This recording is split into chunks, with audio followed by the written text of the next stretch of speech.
Hello friends, स्वागत है आप लोगों का शिव कृपा क्लासेज पर। मैं महेश कुमार वर्मा आप सबका स्वागत करता हूं। दोस्तों, ये वीडियो हमारा उत्तर प्रदेश पुलिस कांस्टेबल परीक्षा 2022 का टेस्ट सीरीज नंबर 2 है, जिसमें हम लोग भारतीय इतिहास के महत्वपूर्ण एमसीक्यूज को टेस्ट सीरीज के जरिए सॉल्व करेंगे।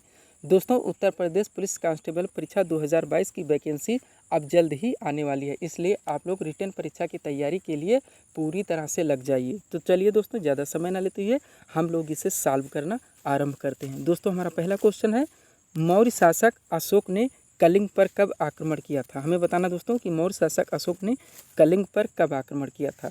ये नंबर विकल्प है 269 ईसा पूर्व, बी नंबर विकल्प है 261 ईसा पूर्व, सी नंबर विकल्प है 259 ईसा पूर्व और डी नंबर विकल्प है 251 ईसा पूर्व। हम लोगों को बताना है दोस्तों कि मौर्य शासक अशोक ने कलिंग पर कब आक्रमण किया था। तो हमारा सही आंसर होगा 261 ईसा पूर्व, 261 ईसा पूर्व। दोस्तों, इसके बारे में थोड़ा और हम लोग बात कर लेते हैं।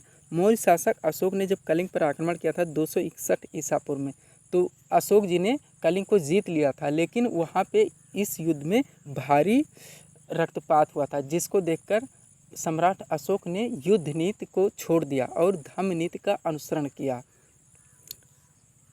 आगे चलते हैं दोस्तों क्वेश्चन नंबर 2 में। उत्तर वैदिक काल में क्वेश्चन है दोस्तों, उत्तर वैदिक काल में सर्वाधिक महत्वपूर्ण देवता माने जाते थे। दोस्तों, यहाँ से दो क्वेश्चन बनते हैं। ऋग वैदिक काल आप लोगों ने पढ़ा होगा, एक होता है ऋग वैदिक काल, एक होता है उत्तर वैदिक काल। यानी वैदिक काल के दो भाग हैं, ऋग वैदिक काल और उत्तर वैदिक काल। अब क्वेश्चन यहाँ पूछा जा रहा है दोस्तों कि उत्तर वैदिक काल में सर्वाधिक महत्वपूर्ण देवता माने जाते थे। तो हमारा इसका आंसर होगा दोस्तों प्रजापति, यानी ब्रह्मा जी को प्रजापति कहा जाता था। लेकिन दोस्तों, क्वेश्चन ऐसा भी पूछा जाता है कि ऋग वैदिक काल के सर्वाधिक महत्वपूर्ण देवता कौन थे, तब आप क्या जो है आंसर करेंगे। तो दोस्तों, तब हमारे आंसर होंगे इंद्र, यानी विकल्प नंबर ये होगा। फिर से दोस्तों इसको एक बार रिवीजन करते हैं। वैदिक काल दो भागों में विभाजित है, ऋग वैदिक काल और उत्तर वैदिक काल। तो ऋग वैदिक काल के दोस्तों महत्वपूर्ण देवता इंद्र माने जाते हैं, और ये जो हमारा क्वेश्चन है उत्तर वैदिक काल का, इसके महत्वपूर्ण देवता प्रजापति यानी ब्रह्मा माने जाते हैं। प्रजापति आपका विकल्प में लिख के आएगा। आगे चलते हैं क्वेश्चन नंबर 3 पे। क्वेश्चन नंबर 3 है दोस्तों, पार्श्वनाथ द्वारा प्रतिपादित 4 महाव्रतों में महावीर स्वामी ने कौन सा 5वां व्रत जोड़ा। थोड़ा और क्वेश्चन दोस्तों सामने कर लेते हैं। चलिए दोस्तों, एक बार फिर से क्वेश्चन देखते हैं। पार्श्वनाथ द्वारा प्रतिपादित 4 महाव्रतों में महावीर स्वामी ने कौन सा 5वां व्रत जोड़ा। दोस्तों, ये जैन धर्म से क्वेश्चन है। जैन धर्म आप लोग पढ़े होंगे, तो वहाँ 5 महाव्रत दिखाए गए हैं। तो 4 जो है पार्श्वनाथ ने जोड़ा था, जो जैन धर्म के 23वें तीर्थकर थे, और 24वें तीर्थकर कौन थे, महावीर स्वामी थे, जिन्होंने इसमें एक अपना व्रत जोड़ा था। वही बताना है कि महावीर स्वामी ने अपना 5वां व्रत महाव्रत कौन सा जोड़ा था। तो हमारा कौन आंसर होगा दोस्तों इसमें, विकल्प नंबर बी ब्रह्मचर्य। यानी महावीर स्वामी ने जो अपना 5वां महाव्रत जोड़ा था, इसका नाम ब्रह्मचर्य है। ये हमारा आंसर है।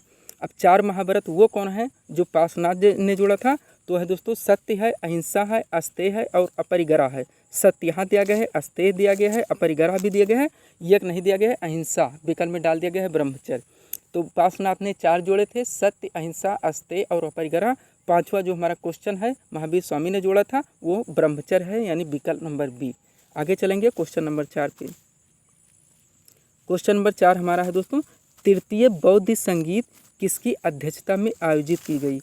तृतीय बौद्ध संगीत किसकी अध्यक्षता में आयोजित की गई। तो हमारा दोस्तों आंसर क्या होगा, मोग्गलिपुत-तिस्स, यानी विकल्प नंबर डी, मोग्गलिपुत-तिस्स। ये हमारा आंसर होगा दोस्तों। तृतीय बौद्ध संगीत इन्हीं की अध्यक्षता में आयोजित की गई थी। अगले क्वेश्चन पे चलेंगे, क्वेश्चन नंबर 5 देखेंगे।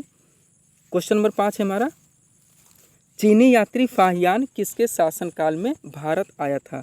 चीनी यात्री फाहियान किसके शासनकाल में भारत आया था। ये नंबर विकल्प है समुद्रगुप्त, बी नंबर विकल्प है चंद्रगुप्त प्रथम, सी नंबर विकल्प है चंद्रगुप्त द्वितीय और डी नंबर विकल्प है कुमार गुप्त। हमें बताना है दोस्तों चीनी यात्री फाहियान किसके शासनकाल में भारत आया था। तो हमारा सही आंसर होगा दोस्तों विकल्प नंबर सी, चंद्रगुप्त द्वितीय।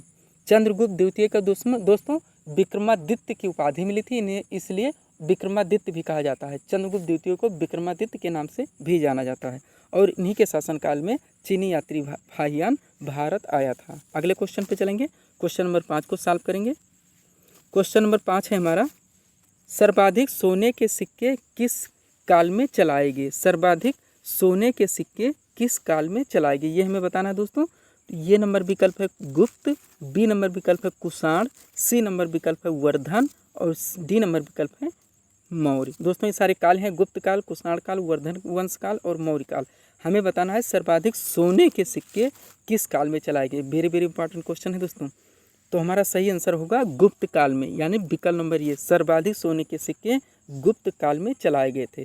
दोस्तों ये सारे टेस्ट सीरीज के प्रश्न आप लोगों के यूपी पुलिस कांस्टेबल के सिलेबस के रिकॉर्डिंग ही बनाए जा रहे हैं, इसलिए आप इन्हें कांस्टेंट होकर अध्ययन करें। क्वेश्चन कब सही होने पर आप लोग पुनः इनका रिवीजन करें। अगर आपके टेस्ट सीरीज करने के बाद में क्वेश्चन कम सही हो रहे हैं तो पुनः इनका रिवीजन ज़रूर करें, ताकि होने वाली पुलिस कांस्टेबल की लिखित परीक्षा के लिए आप पूर्ण रूप से प्रिपेयर रहें। आगे चलेंगे क्वेश्चन नंबर 7 पे। शाहनामा के रचयिता बताना दोस्तों, शाहनामा के रचयिता बताना है। वेरी वेरी इंपॉर्टेंट क्वेश्चन है दोस्तों। ये नंबर है फिरदौसी, बी नंबर है उतबी, सी नंबर है अमीर खुसरो और डी नंबर है अलबरूनी। हमें बताना है दोस्तों कि शाहनामा के रचयिता कौन है। तो हमारा सही आंसर होगा दोस्तों फिरदौसी, यानी विकल्प नंबर ये। अगले क्वेश्चन पर चलेंगे और 8 नंबर क्वेश्चन को सॉल्व करेंगे। 8 नंबर क्वेश्चन है हमारा, भारत की प्रथम मुस्लिम महिला शासिका कौन थी? प्रथम मुस्लिम महिला शासिका बताना है दोस्तों। क्वेश्चन दो तरह से पूछे जाते हैं, आप लोग ध्यान से सुन लीजिए। भारत की प्रथम मुस्लिम महिला शासिका या उत्तर भारत की प्रथम मुस्लिम महिला शासिका। चलिए विकल्प पे चलते हैं। ये है चांद बीबी, बी है रजिया सुल्तान, सी है दोस्तों गुलबदन बेगम और डी है नूरजहां। तो हमारा सही आंसर होगा दोस्तों भारत की प्रथम मुस्लिम महिला शासिका थी रजिया सुल्ताना या रजिया सुल्तान। विकल्प बी हमारा यहाँ सही आंसर होगा। दोस्तों इनका काल है 1236 ईस्वी से 1240 ईस्वी तक, और ये दोस्तों इल्तुतमिश की पुत्री थी, इल्तुतमिश की पुत्री थी। आगे देखेंगे 9 नंबर क्वेश्चन। भारत में सिजदा योम पोबोस, भारत में सिजदा योम पोबोस प्रथा की किसने शुरुआत की? ये बताना दोस्तों कि भारत में सिजदा योम पोबोस प्रथा की शुरुआत किसने की थी। ये नंबर है बलबन, बी नंबर है इल्तुतमिश, सी नंबर है मोहम्मद बिन तुगलक और डी है उपरोक्त में से कोई नहीं। तो हमारा सही आंसर होगा दोस्तों इसमें से बलबन, यानी विकल्प नंबर ये। भारत में सिजदा योम पोबोस प्रथा की शुरुआत बलबन ने की थी। आगे देखेंगे क्वेश्चन नंबर 10। बंगाल में अस्थाई बंदोबस्त, बार बार पूछा गया क्वेश्चन है दोस्तों। बंगाल में अस्थाई बंदोबस्त किसने लागू किया? चलिए विकल्प पे चलते हैं। ये number Lord Wellesley, B Lord Dalhousie, C Lord Cornwallis और डी है लॉर्ड रिपन। हमें बताना है दोस्तों कि बंगाल में अस्थाई बंदोबस्त किसने लागू किया था। तो हमारा सही आंसर होगा लॉर्ड कॉर्नवालिस, यानी विकल्प नंबर सी हमारा सही आंसर होगा, लॉर्ड कॉर्नवालिस। अगले क्वेश्चन पे चलेंगे, क्वेश्चन नंबर 11 पे। सब्सक्राइब करें दोस्तों आप हमारे चैनल शिव कृपा क्लासेस को इसी तरह के वीडियोस के लिए। चलते हैं क्वेश्चन नंबर 11 पे। 11 नंबर क्वेश्चन है हमारा, किताबुल रहला, किताबुल रहला का लेखक इब्न बतूता कहाँ का निवासी था? सबसे पहले ये जान लीजिए दोस्तों कि इस पुस्तक के लेखक भी पूछे जाते हैं। आपके सिलेबस में पुस्तक एवं लेखक का दोस्तों मेंशन किया गया है, तो यहाँ से भी क्वेश्चन आपके पुलिस कांस्टेबल के रिटन एग्जाम में पूछे जाएंगे। तो किताबुल रहला का लेखक कौन है? Ibn Battuta. सबसे पहले आप लोग ये याद कर लीजिए। अब हमें बताना है कि किताबुल रहला का जो लेखक इब्न बतूता है वो कहाँ का निवासी था। ये नंबर विकल्प है सऊदी अरब, बी नंबर है मोरक्को, सी नंबर है तुर्की, डी नंबर है पुर्तगाल। तो हमारा सही आंसर होगा दोस्तों किताबुल रहला का लेखक इब्न बतूता मोरक्को का निवासी था। कहाँ का? मोरक्को का निवासी था। अगले क्वेश्चन पर चलेंगे, 12 नंबर क्वेश्चन। शेरशाह का मकबरा कहाँ अवस्थित है? ये हमें बताना है क्वेश्चन नंबर 12 में। शेरशाह का मकबरा कहाँ अवस्थित है? ये नंबर है पटना, बी है सीतामढ़ी, सी नंबर है सासाराम और डी नंबर है रोहतासगढ़। हम लोगों को बताना है दोस्तों कि शेरशाह का मकबरा कहाँ अवस्थित है। तो हमारा सही आंसर होगा सासाराम, सासाराम, यानी विकल्प नंबर सी। और ये कहाँ पड़ता है दोस्तों? लोकेशन अगर स्टेट दे दिया जाए तो सासाराम आपका बिहार में पड़ता है। कहाँ पे? बिहार में। अगले क्वेश्चन पे चलेंगे, 13 नंबर क्वेश्चन। क्वेश्चन है दोस्तों, किस मुगल बादशाह ने हिंदुओं पर जजिया नामक कर लगाया था? किस मुगल बादशाह ने हिंदुओं पर जजिया नामक कर लगाया था? ये नंबर विकल्प है जहांगीर, बी है शाहजहां, सी है औरंगजेब और डी है ये सभी। हमें बताना है दोस्तों कि वह कौन सा मुगल बादशाह था जिन्होंने हिंदुओं पर जजिया नामक कर लगाया था। तो हमारा सही आंसर होगा दोस्तों औरंगज़ेब। कौन? औरंगज़ेब। इसे जिंदा पीर के नाम से भी जाना जाता है, आप लोग ध्यान दीजिएगा, इसे जिंदा पीर के नाम से भी जाना जाता है। आगे क्वेश्चन पे पूछा जा सकता है दोस्तों, इंपॉर्टेंट क्वेश्चन है। मोपला विद्रोह, वेरी वेरी इंपॉर्टेंट क्वेश्चन दोस्तों। मोपला विद्रोह बार बार पूछा गया है। मोपला विद्रोह 1921 कहाँ हुआ था? सबसे पहले ये जान लीजिए कि मोपला विद्रोह हुआ कब था, ये भी पूछा था। तो 1921 में हुआ था, क्वेश्चन में ही आपके आंसर है। मोपला विद्रोह 1921 में हुआ था, पहले आप लोग ये याद कर लीजिए। अब हम लोग इसका आंसर देते हैं जो पूछा गया है। कहाँ हुआ था? ये नंबर है केरल में, बी है बंगाल, सी है पंजाब, डी है उड़ीसा। तो हम लोगों को बताना है दोस्तों कि मोपला विद्रोह जो 1921 में हुआ था वो कहाँ पे हुआ था। तो हमारा सही आंसर होगा केरल में, यानी विकल्प नंबर ये केरल में। विकल्प एक तरह से ये और दिया जाता है दोस्तों, मालाबार तट लिखा जाता है, क्योंकि मालाबार नामक तट के पर ही हुआ था। तो मालाबार तट भी आपका केरल में ही पड़ता है, इसलिए आपका आंसर केरल पड़ता है। लेकिन अगर केरल के जगह पे मालाबार तट दिया जाए तो आप उसको आंसर करेंगे। अगले क्वेश्चन पे चलेंगे, 15 नंबर क्वेश्चन। क्वेश्चन है भारत में साइमन कमीशन के बहिष्कार का मुख्य कारण बताना है दोस्तों। साइमन कमीशन जो 1928 में भारत आया था तो उसका बहिष्कार हुआ था दोस्तों। Back to the commission, go back to commission ऐसा बोला जाता है, लाहौर में हुआ था। और दोस्तों इनमें जो मुख्य नेतृत्व किया था लाला लाजपत राय ने किया था, जहाँ इनको दोस्तों अंग्रेज़ों द्वारा लाठियाँ खानी पड़ी थी और इनकी मृत्यु हो गई थी। ये था दोस्तों साइमन कमीशन के बारे में। अब हम लोगों को बताना है कि इसके बहिष्कार का मुख्य कारण क्या था, जो हमारा क्वेश्चन है। चलिए विकल्प देखते हैं। ये नंबर विकल्प है समय से पूर्व कमीशन का गठन, बी है सभी सदस्य अंग्रेज थे, ये थे है दोस्तों थोड़ा मिस प्रिंट है। सी नंबर है अध्यक्ष ब्रिटिश लिबरल पार्टी का था, डी नंबर है गांधी जी का सविनय अवज्ञा आंदोलन। तो सही आंसर क्या होगा दोस्तों? भारत में साइमन कमीशन के बहिष्कार का सभी सदस्य अंग्रेज थे, सभी सदस्य अंग्रेज थे, यानी विकल्प नंबर बी। अगले क्वेश्चन पे चलेंगे, 16 नंबर क्वेश्चन। गांधी इरविन समझौता कब हुआ? बार बार पूछा गया क्वेश्चन है दोस्तों। गांधी इरविन समझौता ये कब हुआ था, ये हमें बताना है। ये नंबर विकल्प है 5 जनवरी 1931, बी नंबर है 5 मार्च 1931, सी नंबर है 26 मार्च 1931 और डी नंबर है 27 मार्च 1931। हमें बताना है दोस्तों कि गांधी और लॉर्ड इरविन के बीच में समझौता कब हुआ था। तो हमारा सही आंसर होगा 5 मार्च 1931, यानी विकल्प नंबर बी 5 मार्च 1931। अगले क्वेश्चन पे चलते हैं, क्वेश्चन नंबर 17।